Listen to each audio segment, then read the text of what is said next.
Psalm 139, usually misinterpreted. The first verse starts off with two Hebrew words, one used for searching, the other for knowing. You have searched me and know. That is a statement. At the end, verse 23, it repeats those Hebrew words, search me, O God, and know my heart. So it starts off with a statement and then becomes an invitation at the end. Search me and know. Another way of saying that is try me and know my thoughts. The parallel is search me and try me. Parallel statements. Know my heart, parallel to know my thoughts. The second part that throws people off is they do not understand why the wicked is talked about. That can be seen in the last verse. And see if a grievous way be in me, and lead me in a way age-stirring. That's literal translation. It starts off with, search me, you have searched me, and you know. Know what? The Hebrew word is now repeated to the second verse.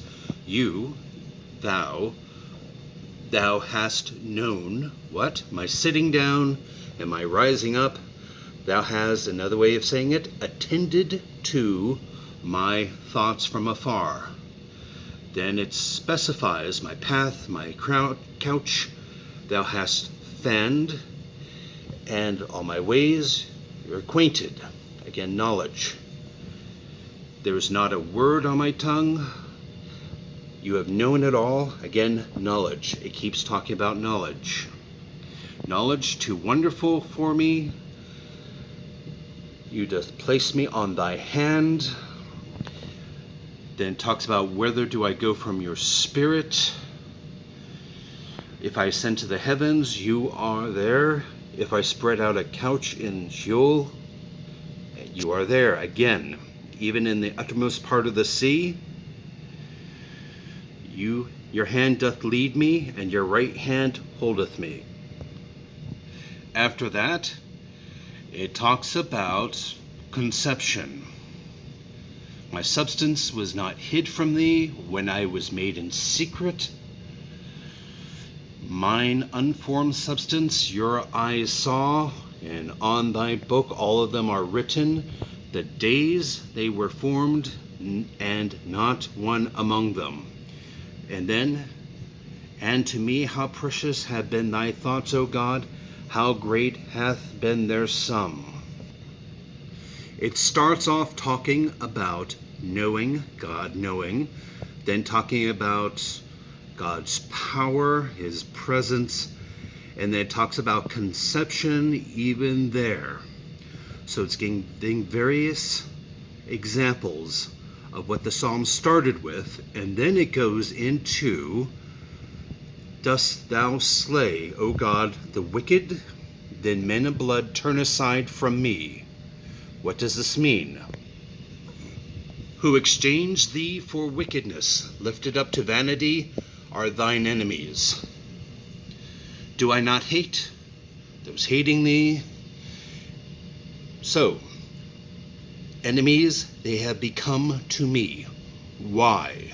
Because it starts off talking about God knowing everything, and then talking about the attitude toward wicked people, because search me, O God, and know my heart, try me and know my thoughts. Why?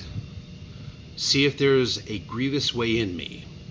So it's talking about you know me, you search me, then specific examples of that, and then going down saying, I'm opposed to the wicked, so search me, O God, know my heart, try me and know my thoughts, because I do not have this wickedness that I oppose.